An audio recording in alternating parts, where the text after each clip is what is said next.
Hey everybody, how's it going? It is Matt and it is Maniac Monday. Yes, folks, it is already the beginning of the week.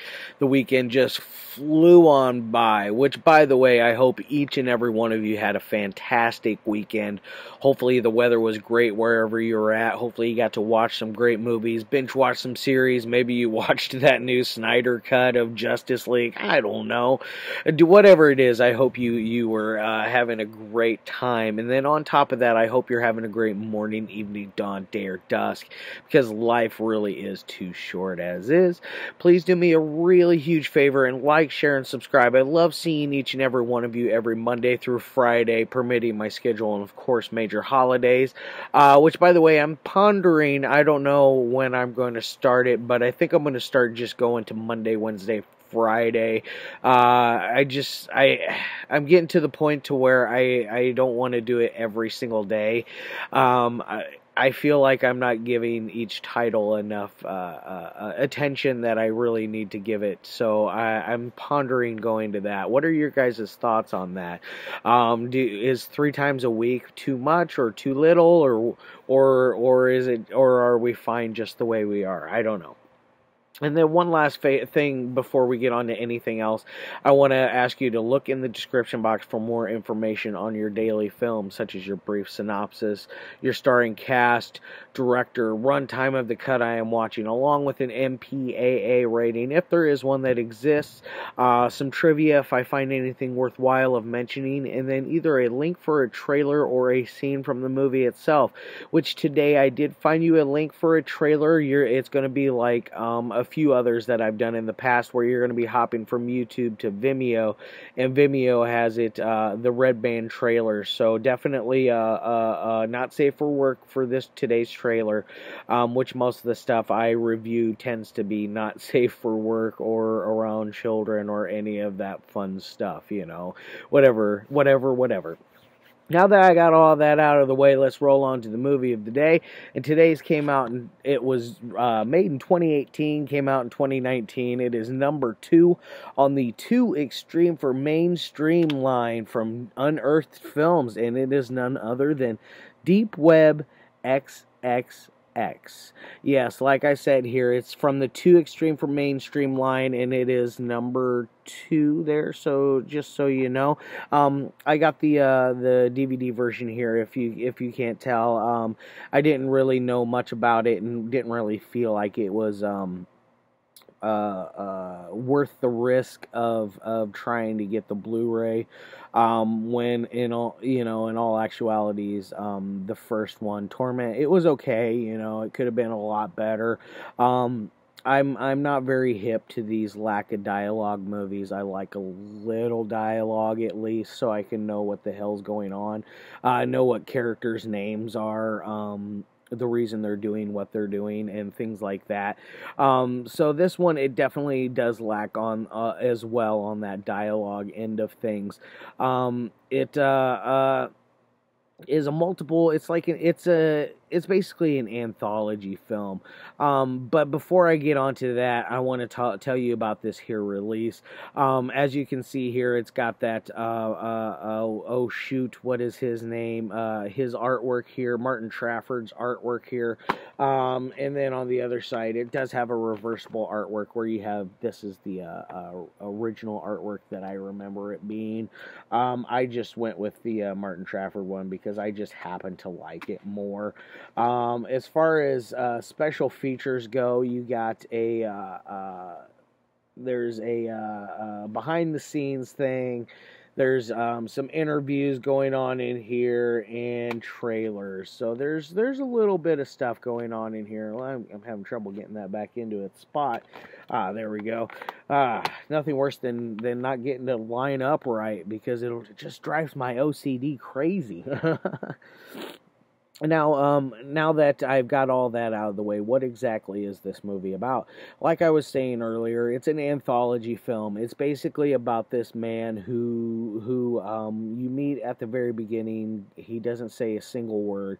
Comes into his very clean, pristine house where everything is in a perfect place, where everything has a place, and there's a place in its where it's there's something in its place, if that makes sense. But everything is very meticulously put away. It looked like it's very organized, very very organized.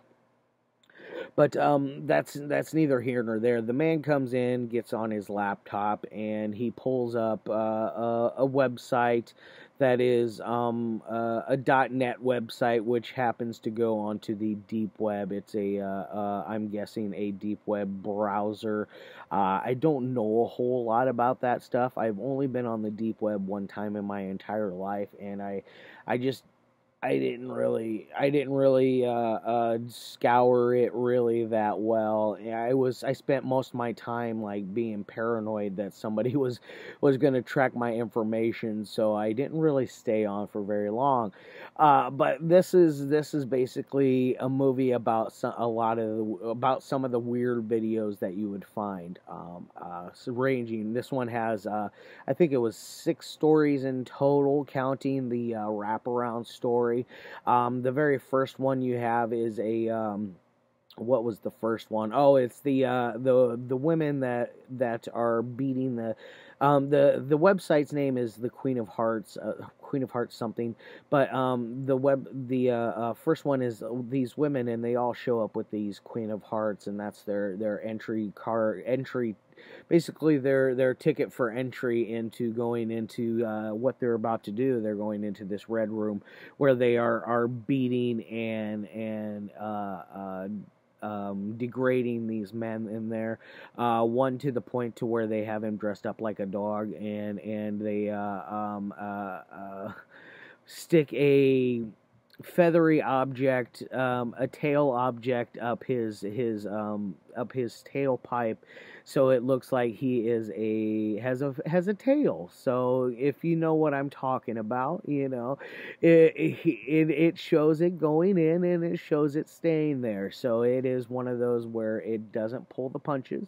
That is where the too extreme for mainstream stuff comes in, because one of the next stories is I think they called it the Deadly Fist, which involved underground bondage type scene where a bunch of men are around in the standard bondage attire in a dark lit room, very dark room, slapping each other around, having gay sex, doing things of that nature. They get to the coup de grace of the scene, and there's these 3 gentlemen that are holding down another gentleman that is in a sex swing type of an object, and he is getting his tailpipe examined all the way up through the bottom, with somebody's arm goes all the way through them and comes, if you can see here, there's a fist coming out of this person's mouth. If that is a good enough example of what happens, where this guy gets basically, he gets turned into a human puppet, or it is quite the spectacle. I'm not gonna lie, it kind of shocked me. I'm not really hip to the old fisting stuff. I think it's a little much. I often wonder, where did you go wrong in life to where you have to have that much inside of you? Whether you're male or female, it's like, that's a little. It's a little much, I feel, but I'm pretty boring when it comes to that kind of stuff. And then, so you got that story. You got a story where a girl is being overfed to the point to where, they jam, thumbtacks into her, in with the food into her mouth and tape her mouth shut. And so she has a kind of an excruciating death. There's another scene where a man has this, woman, held hostage, and he is terrorizing her, beating her, tapes her down, takes all of her clothes off, tells her, that she's going to witness true horror, and that the man that is doing this is the boogeyman. Which, mind you, there are two other men in the room. The only reason I know is, one, you got the guy running the camera, and two, that at one point you hear somebody get up and walk off stage or off shot or screen, or they aren't on screen, but walk off from the set, from wherever they're at. So there's at least three guys, and then this one poor girl that is just getting brutalized. It could have been a lot more violent, in my opinion. It could have done a whole lot more, like even the girl that got overfed with the thumbtacks, they even added some a nice little extra gore to the end, because it was kind of most of the stories in here, they're kind of bland. She put on these claws and ripped out the chick's throat, which was kind of cool. It could have been much more gnarly. I have other movies where it looks better and much more grisly and nasty, but that's neither here nor there. I'm not really trying to compare this to too many other movies, because this is in a league of its own. Especially being an anthology film, it is in another league already, because anthology films are looked at very, very differently than a regular horror film, in my opinion. I love a good anthology. That way, if the story sucks, you just gotta 10-15 minutes to deal with before you're on to the next story. So you could have a movie with 4, 5, 6 stories like what this is, and have one or two out of there to be really good, which can somewhat help make the movie a lot more enjoyable experience. Unfortunately, there is nothing really enjoyable about this one, to be quite honest. I think it's quite boring. The segments are just there's a segment in here where these three girls are given this drug, and it makes them go. It goes over the many stages of the effects of the drug on them, from being like kind of high to it brings up your self-esteem 200% is what it said. You get very sexy feelings, and then you start to have bad reactions, like your skin is turning red, and it's blistering, and it is becoming a mess. And so these three girls, it's going over their breakdown of that, and then eventually they die. And that is that segment. It is, that is probably my favorite segment out of all of them. And then you got the wraparound segment, which ends with a very it's kind of cool, you get to see somebody get something poured on them that is very corrosive, and it's a pretty cool effect. How they did it, I'm not sure. Whether they did some time lapse special effects, or if they did some CGI mixed in with that, or just full on CGI with it. Because either way, it does look really cool, and I like that effect. But all in all, it's not really worth $30 in my opinion, because I think that's what this one's going for. $25 for the DVD, and I believe $30 for the Blu-ray. I would say this should be like $15 for the DVD and $20 for the Blu. It's highly overpriced in my opinion. It could be much better, considering the content isn't the best, and it seems to have not gained very much popularity over the progress of the two extreme from mainstream line. Torment, it has a following, at least. I actually like Torment. I own a copy. I own a shirt. I talk about it to friends. I happen to like Torment. But when I got to Deep Web XXX, I came in with hopes and aspirations that it was going to be, just as entertaining, if not better.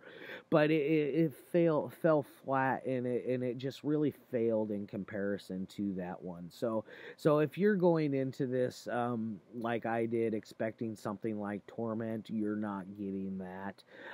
That is a whole nother level. Although I want to say this one has better production value, because you get the multiple directors. Like, you have 1, 2, 3, 4, 5, 6, 7, 8 directors, I believe. So you got a handful in here to help make it a have different levels of film value. So it definitely it jumps up and down on all that ranges, and the wraparound story's got the most production value to it, all around, which it really should, because it's what's holding together all these stories into one and pulling it together into one final coup de grace at the end. Now, as far as any kind of ratings would go, on a technical side, this thing's okay. It could be all around, it could be better. It's filmed better on a technical side than it is on an entertainment side. As far as entertainment goes, it kind of is very lackluster. I don't want to sit here and be super negative on a movie, but this is one that I am not really too hip on, and I do like it more than I like that lump of crap Snuff 102 or The Butcher from 2006 or 2007, the South Korean film. Those two films are absolutely the worst things I've ever seen in my life, and I wanted to punch my eyeballs out watching them. But the only reason I didn't, because I didn't want that to be the last thing that I saw, because that would be burned in my brain for forever. So I'm going to give this thing a 4 out of 10. So it is very flat. So tread with the ease in here with this one. Don't go running in expecting a home run. If you got a home run out of it, if it felt that way to you, I'm happy for you, but for me, it just happened to have fallen flat. I wanted to like it. All right, guys. Love your faces. As always, I'll see you tomorrow, and then